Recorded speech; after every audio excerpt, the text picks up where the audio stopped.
Ladies and gentlemen, kicking off the first stop on his world tour, our new president and prophet, Russell M. Nelson! You say you want some revelation, well, here you go. Greetings, brothers and sisters. Welcome to the weekly Mormon News Roundup, where Al and D-Bays will ruminate on the great and spacious beehive. Today is July 30th, 2023. This is episode 70 coming at you. We're going to talk about the Barbie movie and Mormonism. And the LDS Church has sued its own insurer, and Mitch McConnell has channeled Lorenzo Snow. You're not going to want to miss a moment of this. If you want to get in touch with us, we're at MormonNewsRoundup.org, or you can send us an email to kolob@MormonNewsRoundup.org. I'd like to welcome onto the program longtime co-host Al. Al, how's it going? Oh, it's so good to be back. I have missed our listeners and our viewers, and I just enjoy going over the Mormon news. It's great. How are you doing, D-Bays? Hey, I'm doing better than I deserve, that's for sure.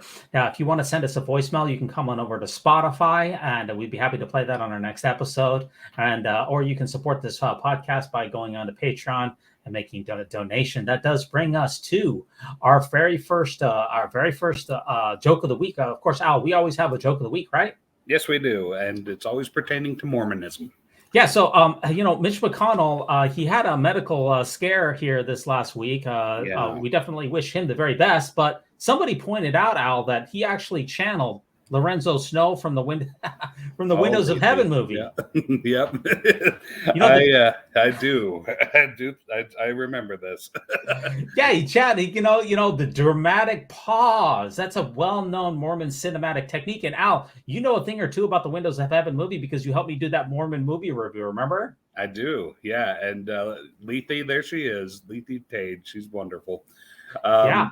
This was, so Lorenzo Snow went down to St. George to speak to the suffering people who were in the middle of a horrible drought.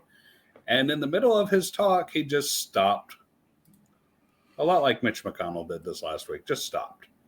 I don't know that there was, the thing going with his eyes. I mean, Mitch McConnell, it really looks like he had a stroke or a heart attack, some sort of issue, but we haven't heard what happened with him, but we do wish him the best.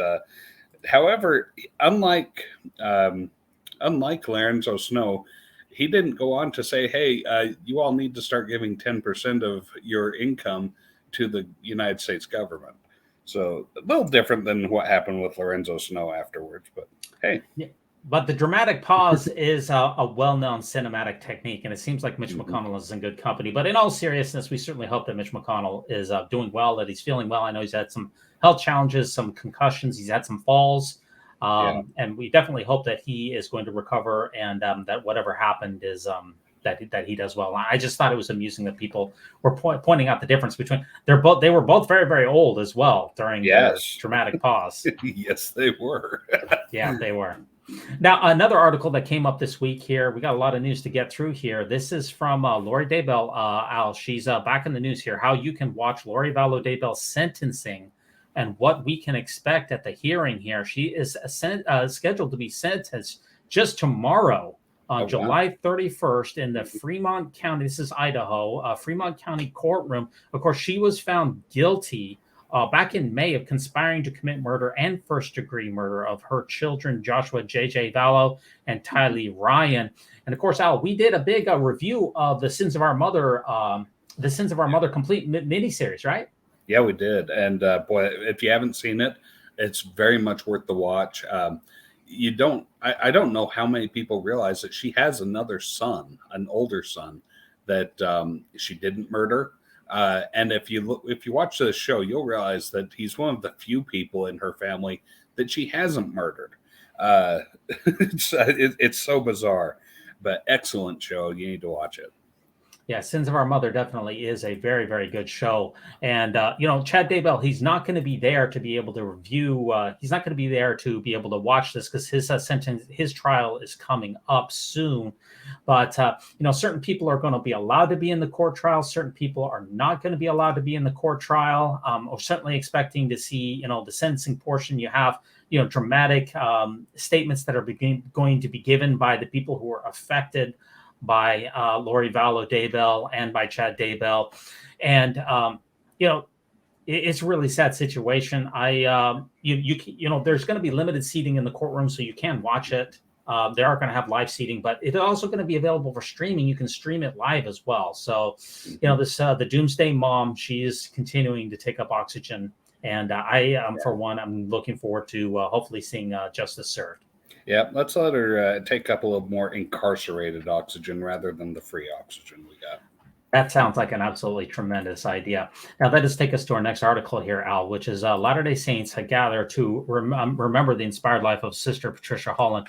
So, Elder Jeffrey R. Holland's wife, unfortunately, she lost a battle to long COVID, had a number of health issues here. And we get to see, my heart certainly goes out to her family here. And according to President Nelson, who gave the eulogy, he was at the service here, and it was at the conference center, in the little theater in the conference center. He said that Sister Patricia Holland is exactly what a celestial woman looks like here. So it's a sad situation. And Elder Holland gave a tribute to his companion, a very touching ceremony. What do you think, Al? Absolutely. Sorry to see her pass. I guess it's another reminder. These the people running the show here, they're really getting up there. These are people in their 70s, 80s, 90s. We've got President Nelson himself just on the cusp of turning 100, I think, next year. So I believe he's 98 years old. Yeah. He's, I'm sure he's going to be planning a big birthday party, as they typically do for the 100th episode for his 100th birthday.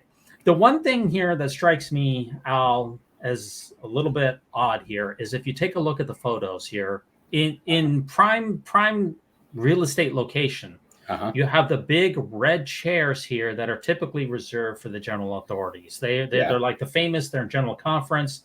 They're kind of like royalty chairs, and they have the most prominent position at this funeral, directly behind the lectern. And you see most of the quorum of the 15 there. Off to the side, in rather mundane or pedestrian chairs, is the Holland family. And I just find, I just find that contrast to be a little bit striking. It's very noteworthy that the family is kind of a second chair, should we say, to the general authority, or to the quorum of the 15 members. Yeah, they didn't get the prominent position. They didn't get the nice chairs. They are off to the side. Yeah, and I know that your mother passed away not that long ago. A few months ago, back in March. How would you feel it if the bishop, the stake president, the area authority all had the golden chairs right behind your mother with the best views and the best situation, whereas you were kind of off to the side and, marginalized? How would that make you feel? Well, that's pretty much how it went, D-Base. The only difference being my brother was the bishop of her ward, so he was quite proud. In fact, his Facebook is just loaded with some of the most bizarre things, like the fact that he got to drive the hearse, and he was so excited. They took a picture of him and my dad standing next to the hearse, and he's like, "Yep, driving up to the cemetery with Mom in back." I thought, wow, that's pretty dang tacky. But hey, that's how it went. Is they had the priesthood authorities, my brother, the stake president, sitting on the stand behind the coffin, and my family sitting down in the pews. Yeah. So what you're telling me is basically this is par for the course when it comes to LDS funerals. The family is, your experience is that the family comes second. Yep, family yields to the authority. Even in a person's last moments, even in their most intimate situations, even in their most, emotional state, it's that the church authority has to reign supreme. Well, exactly, because the way that the General Handbook of Instruction has it written is that it's nice to pay tribute or say some nice things about the departed, but really it shouldn't detract from the message of spreading the gospel and using it as a missionary opportunity. Yeah. I don't know. I just thought that the optics on that were a little bit off, and this is in contrast to, I found this really remarkable because this is this particular funeral is in contrast to the reorganized Church of Jesus Christ of Latter-day Saints, now the Community of Christ, President Veazey, they released a press statement here just a couple of days ago, Al, where President Veazey, he's going to be stepping down. I believe it's in a year and a half from now. He's already announced his transition plan here. The President Prophet there. I believe he's 68 years old. Yeah. President Veazey, a few days ago, he was hospitalized after a medical emergency. He's working with his doctors to assess the situation. Please keep him in your prayers. More information will be posted when it is available. And per policies and procedures, President Scott Murphy and President Stacey Cram will oversee the church in Veazey's absence. How do you feel about this particular statement here, Al? This harkens back to the early 1980s when President Kimball and Marion G. Romney were in very poor health. I believe it was Marion G. Romney. And the second counselor was Gordon B. Hinckley, and he pretty much carried the church on his shoulders for a while those two were incapacitated. Yeah, and the reason that I bring that up, besides the fact that it is noteworthy, is when the Community of Christ has a senior person who is experiencing some kind of a medical difficulty, they let us know about that. But Sister Holland, we weren't really given any information about her condition until she died. Why is there a contrast between the way that the Community of Christ informs its members about the health challenges of its senior leaders and their families with the LDS version? What can explain that?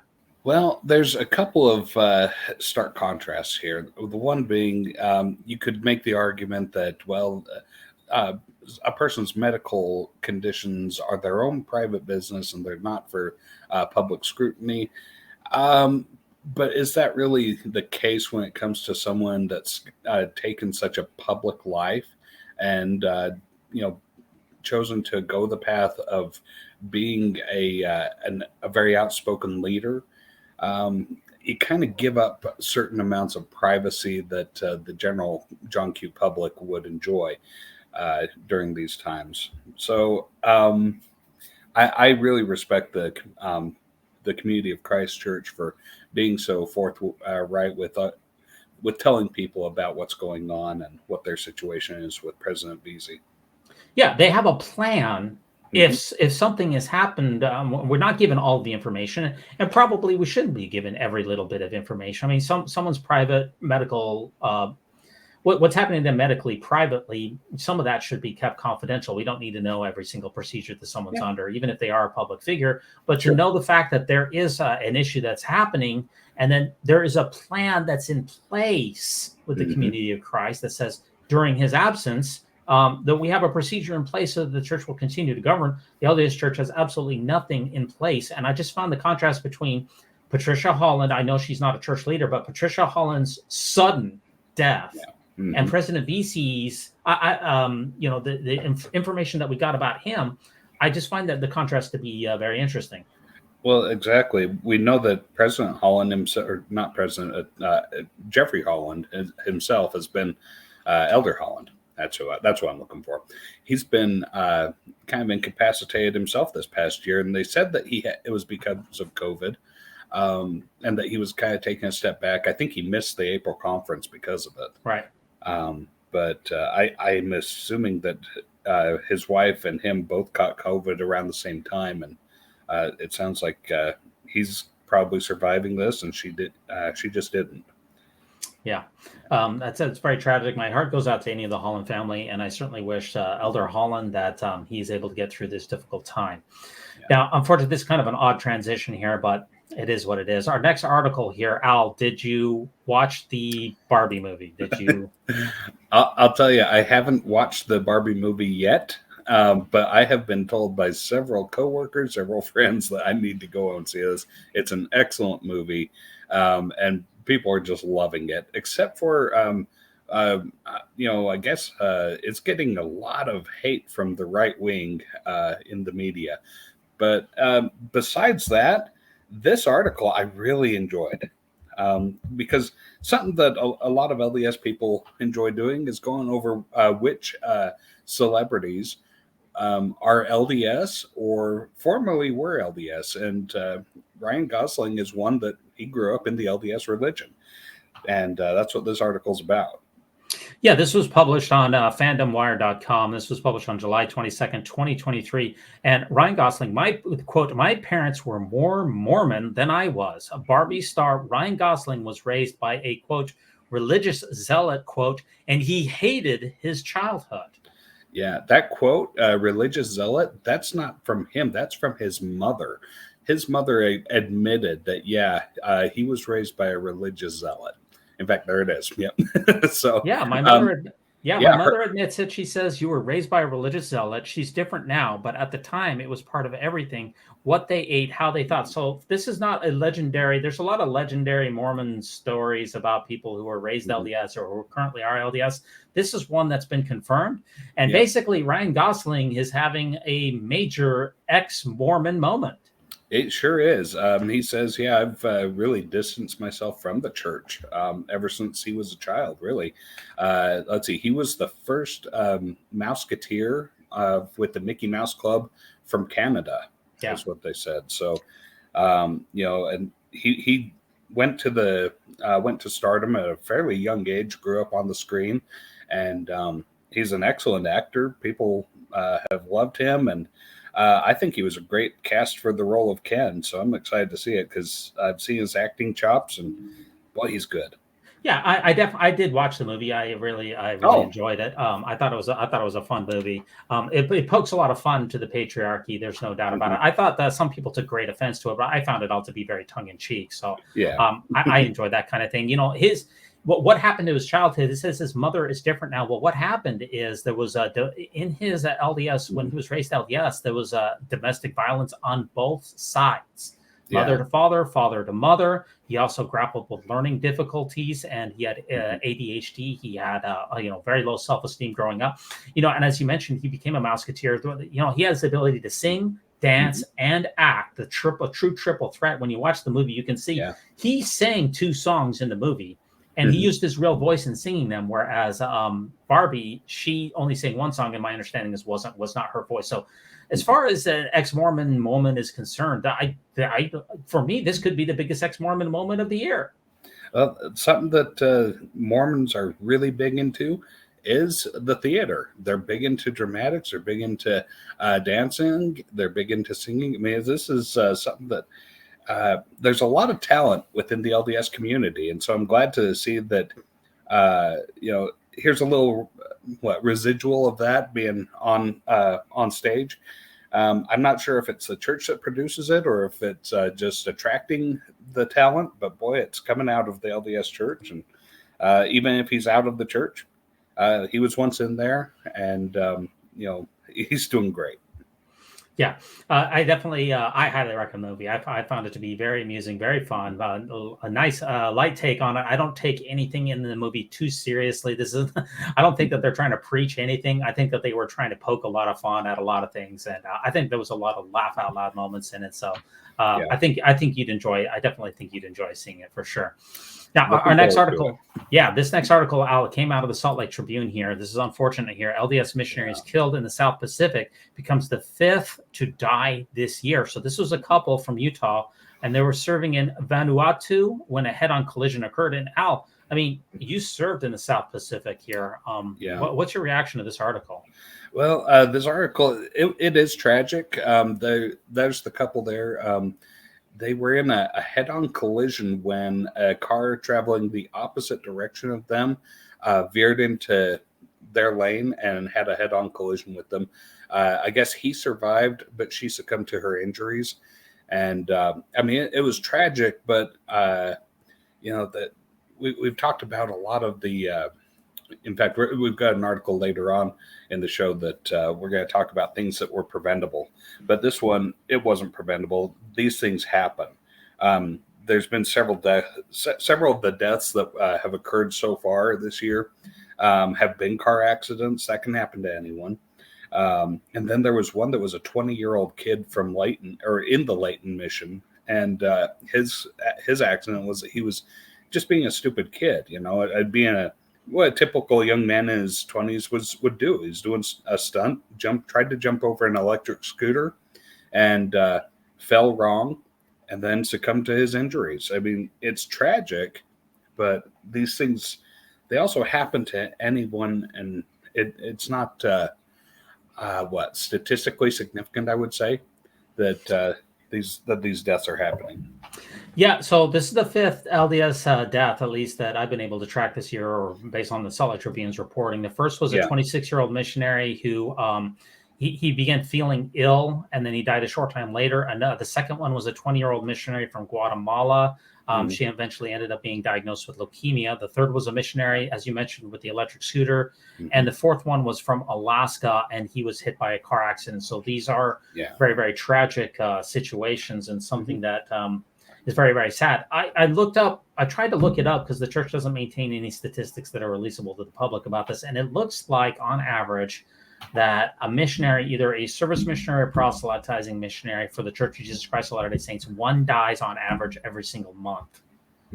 That's the statistics that I'm able to get. And of course, our hearts definitely go out to this family, to their children, and anyone else who's involved. And the missionaries out there, it's important to try to do the very best as possible to try to stay safe, and do everything that you can to come home in one piece.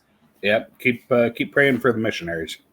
Yeah, definitely. And there's it's the thing about Missionary that we got this other article here from the Daily Mail here. And this was also, again, released just this week from Lillian Gisson for the Daily Mail, 24th of June, 2023. Mormon missionary who nearly died while preaching scripture in Argentina reveals how church leaders simply told her that they'd say a prayer for her when she begged them for medical help. So Keely, I'm sorry if I'm not saying that wrong, Keely Peterson, 24, from Utah, developed a lump on her back during her mission. It left her in severe pain, but she says her pleas for help were ignored. And then one night she woke up with blood coming from her nose and her mouth. And this is, we've heard a lot of these type of stories, Alan. It's very disturbing. Yeah, there's some pictures of Keely, a very pretty young lady, and her life was put in jeopardy because she had leadership that just didn't seem to take her complaints seriously. She went to them multiple times, followed the proper channels, and it's not that she did anything wrong herself. She did what she was told to do by the church while she was in the service of the church. She started feeling ill, she went to the doctor, and he gave her a shot in the back. And that shot turned into a lump in her back that wouldn't go away. She asked the mission president's wife, who's the one that you go through in order to get medical assistance, and for help. And she said, "Well, just take some ibuprofen, an anti-inflammatory, to try to get rid of the swelling." But she went to doctors.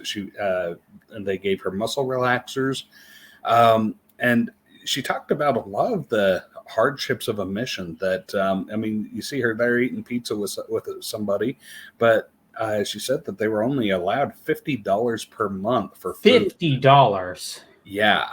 And she said there were many times, where you went days without eating. That is shocking. Yeah. This from a church that these kids are giving their 2 years of their lives for, 18 months to 2 years of their lives.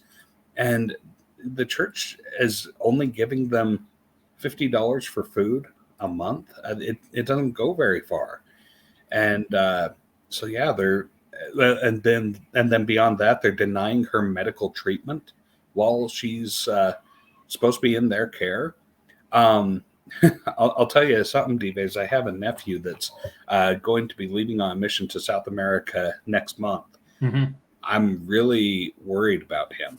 I'm very concerned, especially seeing an article like this. Keely has since left the church along with her family. I'm not sure what her reasons were for that.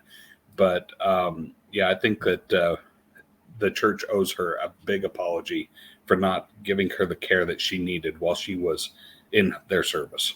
I mean, they told her to just take ibuprofen and say a prayer. She apparently had a herniated disc in her back. Yeah, that's what it was. I mean, that is some serious medical issues. And the allegations of not having enough food, I can tell you from myself, from my own mission, I definitely did not have enough money to have proper nutrition on my mission, without question. It has led to a lifetime my difficulties with my relationship with food has been irrevocably altered for the worse because I did not have enough money on my mission. So I can tell you that those type of anecdotal stories, that there's a lot to back those up. I mean, I'll just tell you one quick story. You know, I remember in my first missionary area, which I served in Washington, D.C., I went to the grocery store for the first time with my monthly allotment of money. I bought all of this healthy food for myself to eat, fruits and vegetables and, you know, just regular food. And I thought that would be enough for the whole month. And all my missionary companions said, you know, what are you doing? And I said, well, I'm buying food. And they go, you're not going to have enough for the whole month because I spent my whole allotment for the month. And they said, you need to be buying like ramen noodles and like peanut butter and jelly, really cheap stuff. And I said, no, it's going to be fine. Well, 2.5 weeks into the month, I was out of all my healthy food because, you know, fruits and vegetables, they cost a lot more.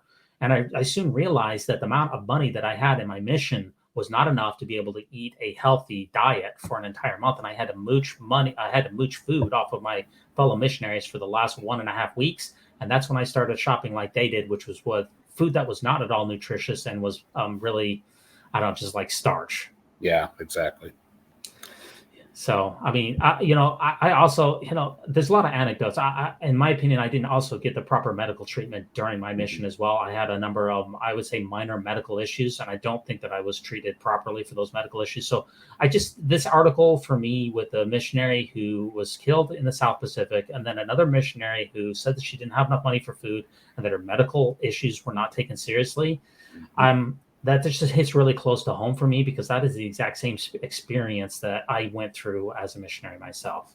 Yeah, for sure. And I think that the whole missionary program needs to step it up and do a lot better because these kids are not only volunteering, but she pointed out that her family was paying $450 a month for her to go and do this service mission.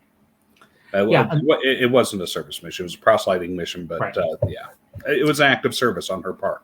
Certainly was. And just one other note, I had a missionary companion who had serious medical issues during his during our service. He ended up going home and serving as a service missionary. He ended up dying as a result of those complications.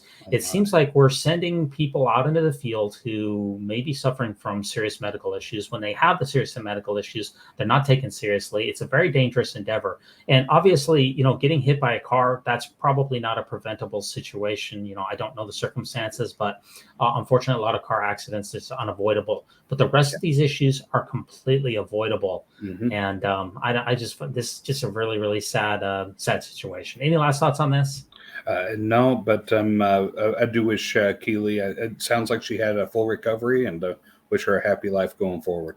Yeah, I definitely do as well. And some other topics that have hit the news here is far-right activist Ammon Bundy loses Idaho hospital defamation case and must pay millions. This is one of the most prominent Mormons around here, Al. This was released on AP News on 27 July 2023. What's going on with Ammon Bundy?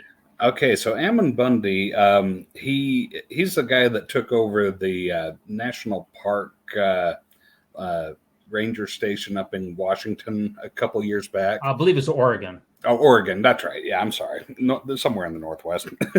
And there was a big standoff. He's the son of Clive Bundy, who, oh my goodness, it seems like it's been about 10 years now since Clive and Bundy was, did a standoff on his ranch because he owed millions in permits and fines for allowing his cattle to graze on national land or public land. And he refused to pay it. So that's how the whole Bundy name became big news. Ammon Bundy's just kind of riding that. And he tried to pull off another one. He's been running for governor. He lost in the last election of the state of Idaho. And I guess most recently he went with an associate of his who had a baby that was okay, so they took the baby to the hospital. The baby had like sunken eyes and was really emaciated. And they're like, you're starving your kid. So Child Protective Services, of course, got involved and said, we need to make sure that this kid gets the care that they need. So the hospital took charge of the baby. And his associate went to Ammon Bundy and said, look, this is a situation. They won't let me have my kid. And Ammon's like, oh, they've kidnapped your kid.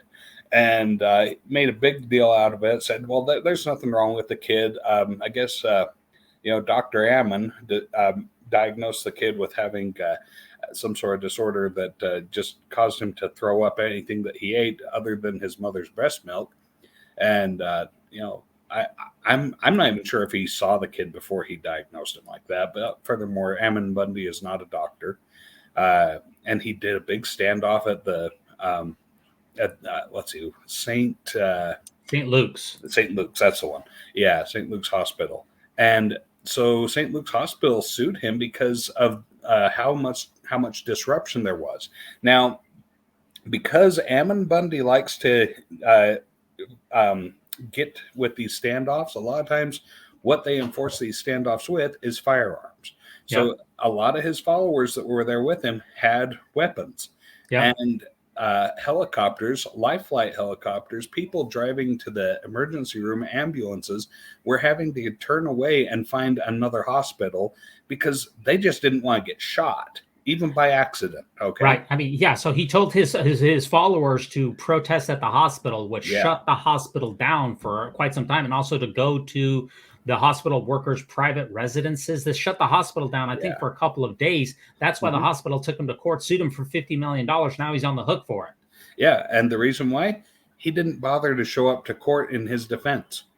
Yeah. Instead, he just released that YouTube video that I just showed to you. That's the only thing that he did. So if you don't show up to court in your defense, but the court of public opinion doesn't count. YouTube doesn't count. You have to go to the judge and defend your case. If you don't, it defaults to the side of whoever decided to show up, which was the hospital's lawyers, and therefore Ammon Bundy's on the hook for millions of dollars. Yeah, $50 million. So another example, I guess, of Mormons behaving badly. Yep.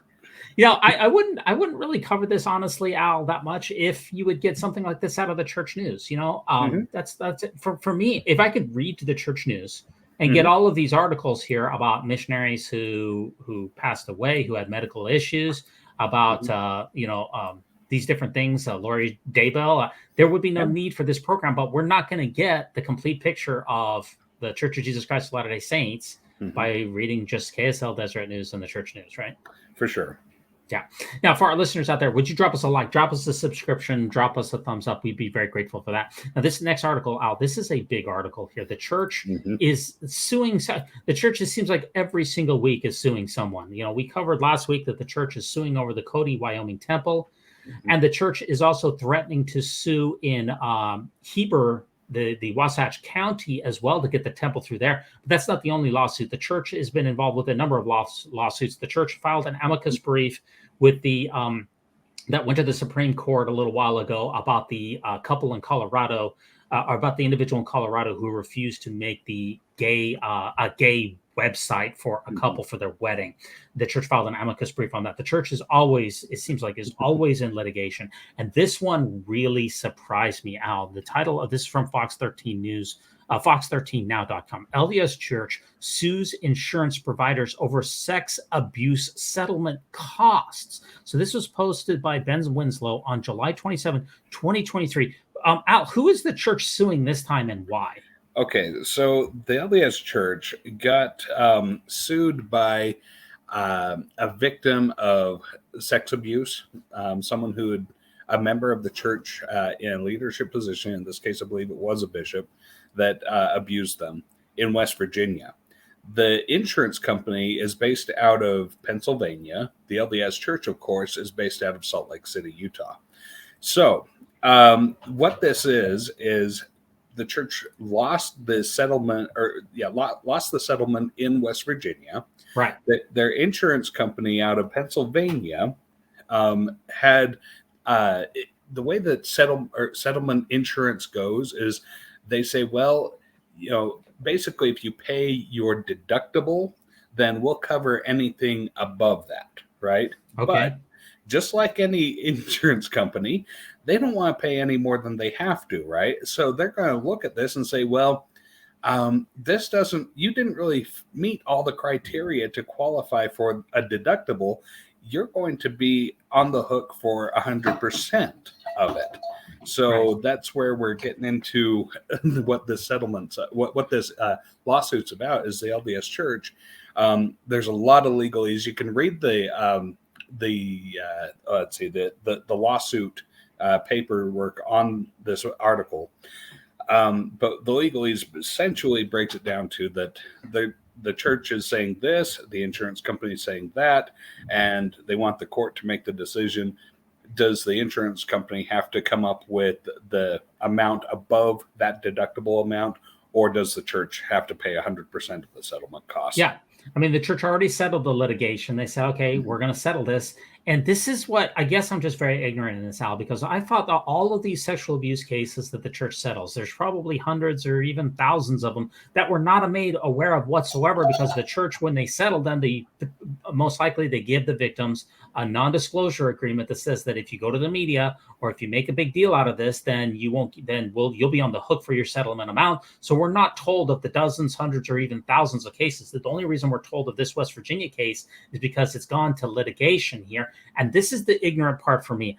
I had no idea. I thought every time that the church is settling one of these sex abuse cases, and they happen every single week, that the church was reaching into its own coffers and paying the settlement out of either the treasury account of Ensign Peak, or out of tithing or donations, or out of its commercial ventures. No, the church is not paying these sex abuse cases. The church's insurers are paying the settlement cases. And that was a real shock to me. Yeah, it's something that you don't really realize until you get into a situation, either yourself, where, say, like a doctor has to get into malpractice insurance. This is a similar situation, like a malpractice for a church.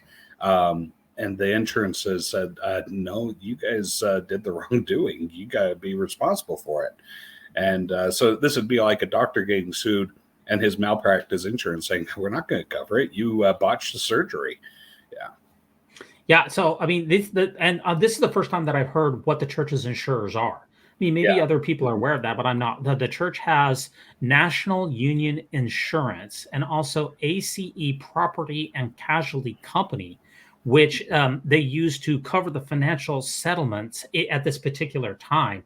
Maybe they're not using them now. I don't know, but during this particular time frame, those are the insurers that they were using, and the insurers have rebuffed the church's claim. That the church went to the insurer, said, "Please pay these settlements," and they said, "No, you haven't met the threshold to qualify for the coverage." The threshold is, like you said, Al. Basically, you haven't reached your deductible limit. It's insane to me, honestly, to think about child sex abuse insurance and then having a deductible like, oh, we have a $10 million deductible that we know we're just going to pay off for sex abuse claims. That's just crazy for me to even contemplate. I wonder what the number is. It's pretty surreal, isn't it? I mean, what is that deductible number? Is it $50 million a year? Is it $100 million a year? How much does someone at the church headquarters sit down with their tables and say, okay, this is how much we paid out the last year, the year before. This is how much sex abuse claims that we're going to just, put out there for our deductible. It's incredible to me to think about that. It's amazing. Yeah, they didn't disclose the number, but I would guess it's more than I make. Yeah, the exact financial amount in dispute is unknown, and there's going to be a federal judge has scheduled a hearing next month to consider whether to grant the insurance company's request to dismiss the church's lawsuit. So once again, when the church is is suing, there's so many lawsuits. It's almost hard. This is harder to keep track of than Donald Trump indictments. You know what I mean? Oh, for sure. That there's a lot going on there, but that's not really Mormon related. Otherwise, we would never. We'd have to just do a perpetual show. Yeah. Now, for our listeners out there, we're on Instagram. Would you leave us a comment? Let us know your thoughts on the church suing its own insurers to get these sexual abuse claims. Is that totally normal? Is that good business practice? Am I just very ignorant in this insurance, sex abuse insurance? And that very well may be the case. Let us know your thoughts by coming over to YouTube. And we release all of these episodes live Sunday night, 9:30 p.m. Eastern Standard Time on YouTube. You can interact with us with the live chat at that time. Now, our next article here, Al, this is from the Religion News Service here, and this is brought to us by Jana Reese and Flunking Sainthood. It's a very interesting article on Irish Mormons, and they're facing they're facing dwindling numbers, but their community is becoming more inspirational. Now, of course, in Ireland, most of Ireland is Catholic. And, I just thought that it was very interesting here, some of the numbers that they went over here, because this is the most important figures here. These numbers that talk about the church's growth in Ireland, and the church's health in Ireland, these are very, very important here. Let me read these to you, get your reaction. If you look at the church's official statistics in Ireland, Mormon membership grew in Ireland, looks very healthy over the last decade. In fact, there's been a 32% increase in the last decade in Ireland. Seems like everything's going pretty well. The article says, on the other hand, no new congregations have been created in Ireland over that period. Yeah. So what is that telling us when you say that your growth is 32%, which is very tremendous growth, especially in our secular, the decline of religion over time, everybody's doing really poorly with regards to religion. It's growing 32%, but you did not grow one congregation in the entire Emerald Isle. What does that tell you, Al? I'm guessing that the church probably got a little build happy with their chapels back in, say, pre-2000, and then as they bumped up from 3,013 members to 3,980 members, so 900 plus members, they just allowed those people to fill in the empty pews that they had. But is that reasonable? Nah, it's not.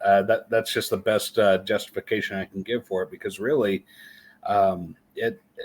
it's a lot smaller numbers than that much. I mean, there have been that many members put on the records, but what we're finding in this article is that the church severely overinflates the numbers that it has on its rolls.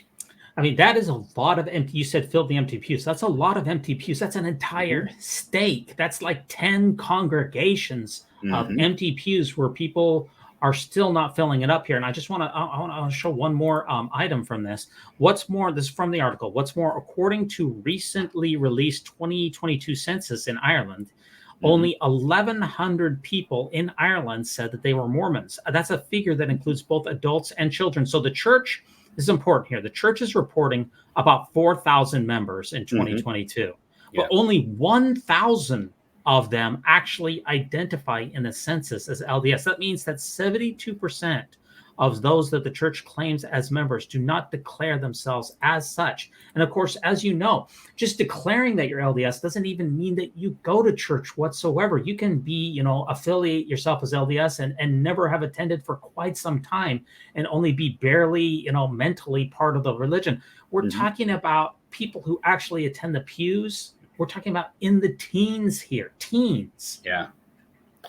This is really sad to see how overinflated they.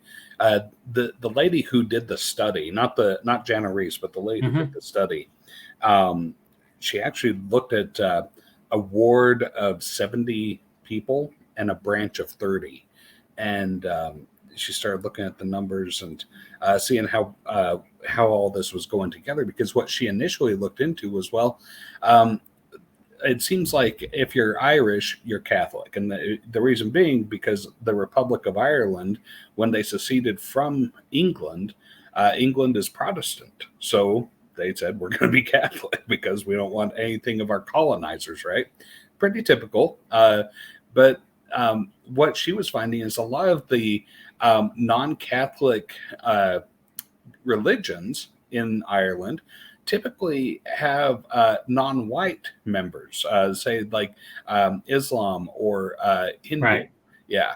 Especially in London. Islam is big in England, especially in London. Yeah, it is for sure. And, those are kind of the big ones in Ireland as well, just correspondingly. But what she wanted to find is, what are the white people who aren't Catholic doing with their religion? And this was, so she said, well, there's kind of an empty space here where nobody's really covered this. And that's why she put her research towards what the LDS are doing, because the LDS is a fairly white religion. It's an American religion. And so due to a lot of the racism and problems that the church has had in the past with racial inequality, it just tends to attract white people more than it does people of color. So yeah, that's what she mentioned in the article. She says my takeaway from her article is she says the biggest problem with church growth in Ireland, and you could probably extrapolate this to a number of other either European or mostly white countries, is that the Mormonism has a strong association with being United States focused. Yeah. And she says that she spoke to people, she was struck by, how hard it is to take a United States focused religion and make it global, because the church is still very inwardly focused on the United States. I mean, I'm not aware that the church files a lot of amicus briefs, for instance, in other countries outside of the United States. They seem to be still very U.S. focused. And, it's very, the history of the religion being, she said, whiteness is a part of Mormonism. And that makes it says that, we're talking about a white American religion, mostly white American religion. And that has an extremely limited appeal to people who are not white, are not American. That's right. Independence, Missouri is kind of the whole crux of it all. Salt Lake City, Utah is the capital of it all. So, yeah, she makes some good arguments that are backed up with a lot of research. Yeah. I mean, it's just, you only have 1,000 people in Ireland, only 15%. So you have 1,000, just think about this, Al. You have 1,000 people in the entire country of Ireland who are who self-affiliate as Latter-day Saints, but not all 1,000 go to church every single Sunday. Maybe only, I don't know, let's just say 700, maybe 700 or even 500. Yeah. Only maybe half of the people who actually identify as Latter-day Saints actually go to church. Maybe half. What do you think the number is? Half? That would be generous, I think, because, statistically with the rest of the world, it seems like about half to probably between a quarter and a third probably are active. Exactly. Yeah. So you have 3,000 Latter-day Saints in Ireland. Only maybe 300 of them are actually going to church. That's that's basically one congregation worth of Latter-day Saints in an entire country. Mm-hmm. That is astounding. That is just, I don't know. And how many church buildings do they have in Ireland, I wonder? I don't know the answer to that. I think it was in the article. I'm sorry, I don't have the information on that. I wanted to say that there was like 20 congregations, but I don't have the answer to that. I'll have to get back to you on that. But that does bring us to another article. Speaking of church buildings here, I'll have to research that and get back to you. Yeah.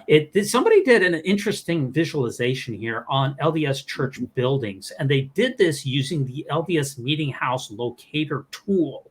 And this is really, really cool here. So this is the number of buildings, including temples and including congregations, visualizing all of the Mormon buildings that were created. And this is aggregated data from the 1900, about 20,000 buildings listed in the LDS Meeting House Locator.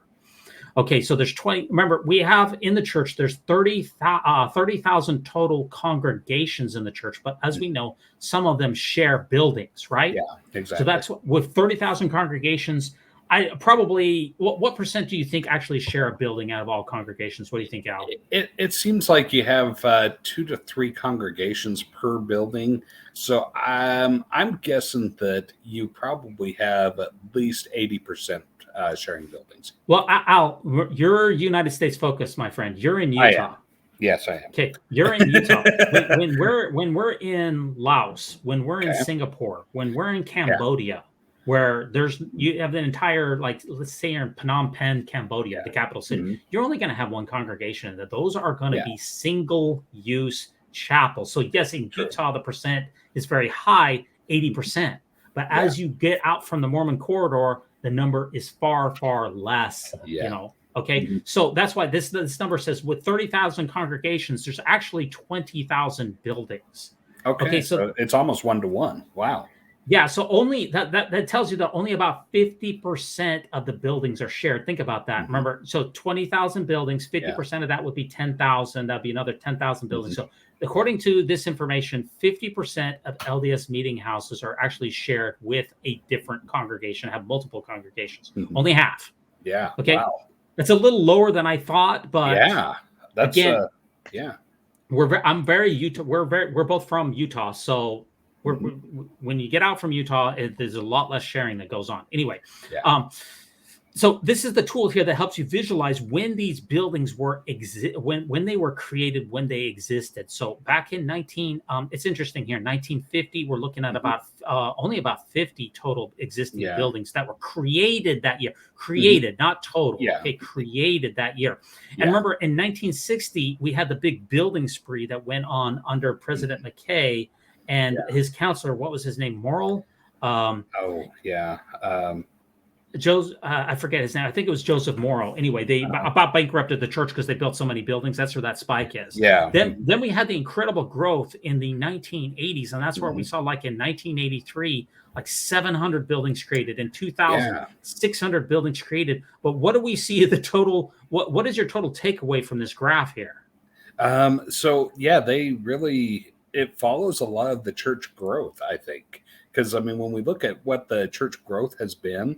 It was kind of J curved up until the year 2000, and after the year 2000 is where it kind of apexed, and then it started to decline as far as the growth goes. So I feel like this is on par with where the church, the people that identify themselves as LDS, or the people that are attending church, this follows that pretty closely.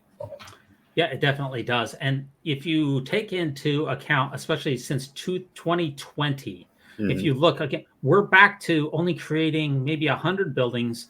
2021, only like 30 buildings. And 2022, 2021, 2022, no new building creation. The only new buildings that are happening, Al, are LDS temples. Virtually all other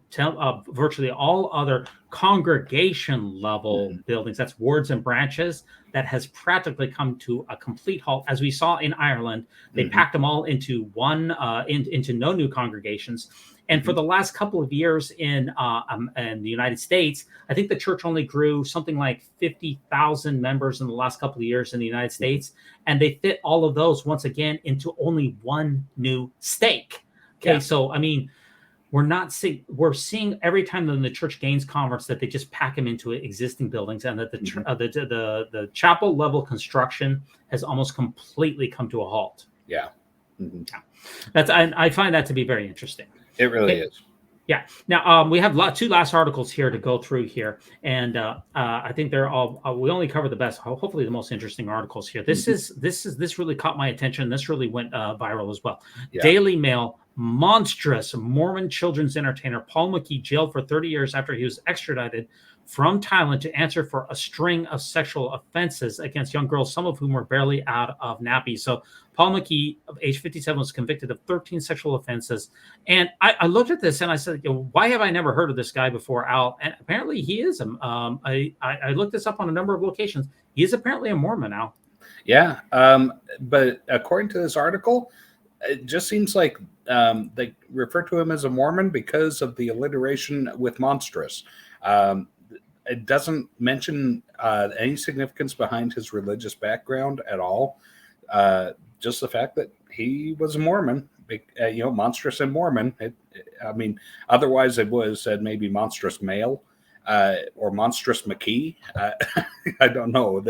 They don't really tie much of significance to his background in the LDS Church, but they do tie a lot of his background with access to children, and that's something that's very significant. Is that this guy went around performing as a musician for kids' parties and whatnot, and he would he had access to kids, and he would abuse kids.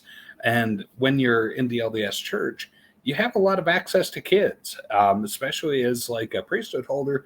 If you want to work in the primary, if you want to work with the youth, boy, they love people that want to work with the youth. So, just request for it, and sooner or later, it's going to come around. The scouting program, etc. The LDS Church allowed a lot of access to children for a lot of predators. Yeah. Now, if you Google him, Paul McKee here, almost every single one of these mentions a pedophile children's entertainer jailed for 30 years. Paul McKee, a Mormon, was professionally known. A monstrous Mormon children's entertainer. Almost all of them make sure, Al, to mention McKee, a Mormon, was said to be from a religious family with strong links to the Church of Jesus Christ of Latter-day Saints. Do you find anything interesting about the fact that every time a Mormon is in the news for child sex abuse, so they're sure to point that out, but if an atheist, they never seem to mention that? Am I imagining something, or what do you think? No, I don't know that the atheists have ever run a big campaign saying, I'm a children's entertainer and I'm an atheist. But boy, we had a huge campaign pushing the fact that, I'm somebody that's an athlete. I'm somebody who's a musician. I'm someone who's a filmmaker. I'm someone who's significant and important. And I'm a Mormon. Well, it seems like the moment right now is I am a child molester and I'm a Mormon. Yeah, unfortunately, these are hitting every single week here. So yes, they are. We have seen the church, recently in the United Kingdom implement background checks, which would have, which could have potentially helped in some of these cases. Obviously, there's no silver bullet, but we need to see those background checks and additional safeguarding procedures in place worldwide to help be able to root out individuals, child predators like this. Yeah, this guy's going to jail for a long time. He's going to be 90 years old before he can get out, and hopefully by then he just won't have anything left. Yeah. Now, our last article here, Al. This is our featured news article of the week here. This is the churches in the news once again. The Widow's Mite report is bringing us some interesting analysis here. The DMBA. Which is what is the DMBA, Al? It's made the Deseret news Mutual. Here. Yep, Deseret Mutual Benefit Administrators. This is the church's health insurance company. Right. Health insurance and I believe also retirement, the pension. Yeah. Yes, absolutely. Health insurance and pension. So what this is, the Widow's Mite report is shining the light on here, and we're only going to do a very brief analysis on here. But the analysis of the Deseret Mutual Benefit Association, an analysis of its holdings, seems to bring up some very troubling questions. It says raise questions about another one of the church's investment entities, and that's DMBA. And the DMBA has a number of participating employees, meaning the church's commercial ventures, the BYU, the DeseretNews, Deseret Trust Company, Temple Square Hospitality, basically the Polynesian Cultural Center, the church's farms. Basically, if you're a full-time church employee and you are part of, we're talking about 35,000 people here, or an auxiliary, you have DMB as part of your benefits or your pension or your benefits package, right? That's right. That's your health insurance. I mean, when I was growing up, my father worked for the church, and DMBA was our health insurance company. Yeah, and as I've mentioned on this program before, I worked either full-time or part-time for the church for almost 24 years. So I am also familiar with DMBA. And we covered DMB, by the way. DMBA also made national news last year by finally allowing what, Al? So they finally allowed was it birth control? Birth control. Yeah, it was birth control. Yes. So shot from the hip on that one. Yeah, that's right. Finally allowing women to have birth control in 2022, covering it under the church's insurance program. So yes, DMBA has a very controversial history. Now, I just want to cover a couple of other items on here. So DMBA, its valuation here. So the church has Ensign Peak Advisors here, which is worth, I don't know, roughly 150 to 180 billion dollars. Most of that is in it's in a number of different places, from the Dow Jones to private stock holdings to equity firms to foreign investments to some real estate to stocks and bonds, you name it. But the church also has DMBA, and the total value of DMBA is about $9 billion here. So it's absolutely enormous, huge. Yeah. Yes, and that is a good thing. We want the church's pension program to be fully funded, and so that when people like your father work for the church for their entire life, that their pensions will be secure, and that they will be able to have a proper retirement. That's a great thing. I'm glad that the DMBA has as much money as it does. Yeah, for sure. Yeah, there's not. I'm not poo-pooing on that whatsoever. What's interesting on this, though, is that the DMBA had its discretion over a couple of things separate from Ensign Peak, and because the church was holding $9 billion or more, and because a lot of these funds were directly invested into the stock market, so the DMB investments, some of them were in government securities, some in corporate bonds, some in stocks, real estate, mutual funds, limited partnerships, trusts. We learned from when the church was fined by the SEC that if you have over $100 million invested into the U.S. stock market, that you need to do what, Al? That you have to declare all of that. Yeah. And this is well over 100 million, and it was not declared as part of the SEC findings from last year. Right. Now, the church, according to the Widow's Mite, it used outsourcing to third-party fund managers to manage part of DMBA.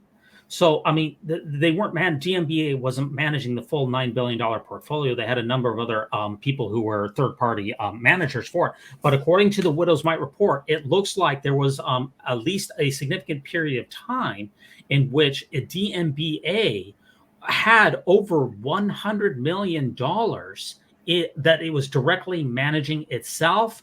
And yet, this is the DMBA's 13F reported holdings.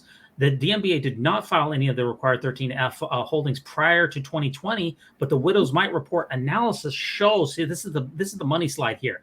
This is the DMBA's total portfolio account that they are directly managing, and according to the Widow's Mite report, in several instances back in 2009 through 2011, and also from 2014 through 2021, the DMBA was managing directly itself more than $100 million, which would have breached the threshold for requiring to submit 13F forms, and yet DMBA never did. Yeah, this isn't the end of it for sure, because the SEC thing was just the beginning. This should have been part of the SEC thing, but they didn't lump it in. So this just goes to show that there was evidence of the church trying to hide even more money. Yeah, they're hiding money in Ensign Peak. It was a clandestine hedge fund, and then they're hiding money in DMBA. They didn't do the filings on it, and I just wonder, why didn't the SEC come after the DMBA as well? Probably because this was not as an egregious situation, because according to the Widow's Mite report, the church was again, I'm going to bring this slide back up here. The church was managing somewhere around $100 million. Now, it went over a couple of times. Sometimes it was over, sometimes it was under, but I guess the church was in the ballpark of the $100 million range. Yeah. So that's not as egregious a violation as the church having $40-50 billion in the Dow Jones from Ensign Peak. So it seems to me that the SEC didn't come after the church because this was which was a relatively smaller issue. Yeah. And that does bring up the next question for me. Al, how many more entities are we going to hear about where the church didn't follow the law, didn't follow the 13F disclosures, didn't do what it was supposed to do in order to hide funds from the government, from the members? How many more? And is this just going to be a weekly occurrence? This is going to be like sex abuse claims, bishops and other people. Is this going to become a weekly occurrence? Oh, here's another time where the church we had the Australian scandal that just happened a couple of weeks ago, where the church has shut down a shell company in Australia. LDS Charities Australia has basically shut down most of its operations. We had the SEC fine. Now we have DMBA. Every single one of the church's entities, it seems like, are coming under scrutiny from the government. And every time that the microscope, every time that the magnifying glass is shined at these companies, what do we find out? We find out that there's guilt, that there's a lot of shady stuff going on behind the scenes. And it's being covered up, it's being hidden. And what I find significant is that we never seem to uncover where the church is being extremely generous and, taking care of orphans in Eastern Europe, or feeding the hungry down in Afghanistan or anywhere. They're just there doesn't seem to be all the charitable things that we would like to see uncovered, but instead there's a lot of this kind of shadiness. Yeah, I mean, we definitely do see the church engaged in some charitable and humanitarian good. There's no question about that. We covered on the podcast a couple of weeks ago, LDS Charities Australia, when the Sydney Morning Herald reported on LDS Charities Australia's humanitarian giving. They said that the church was giving 0.3% of LDS charities went to actual humanitarian purposes, 0.3%. Mm-hmm. So, I mean, the members want to trot out, the World Food Bank donation, the UNICEF donation, the Red Cross donations. We're at 0.3%.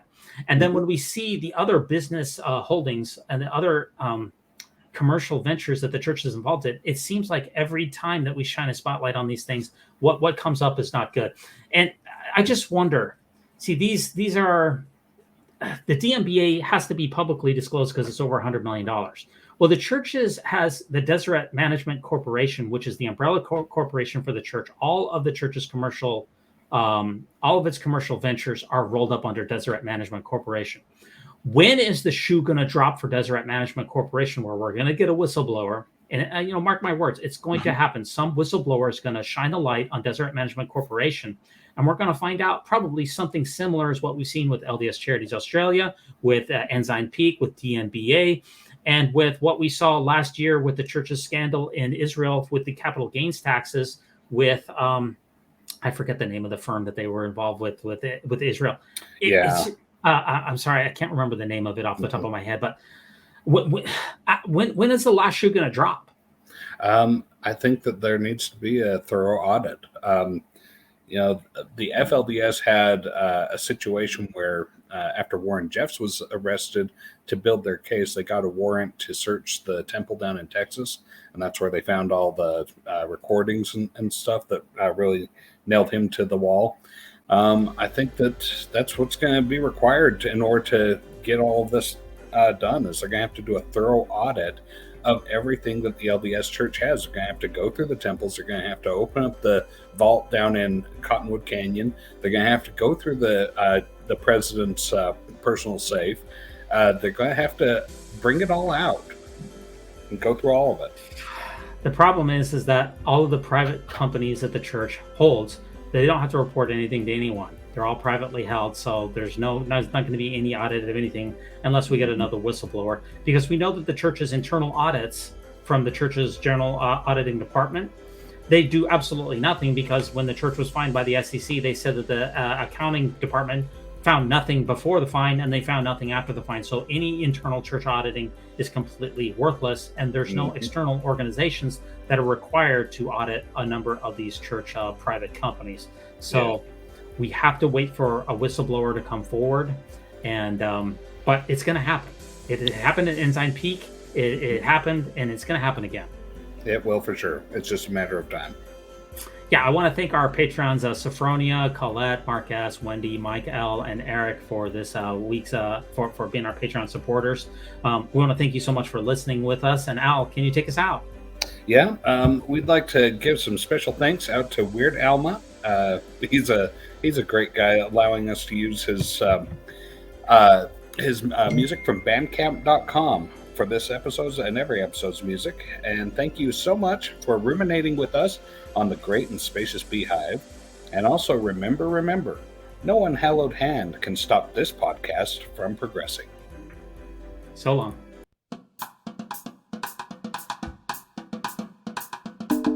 When it comes to nicknames of the church, such as LDS Church, the Mormon Church, to remove the Lord's name from the Lord's church is a major victory for Satan. Satan.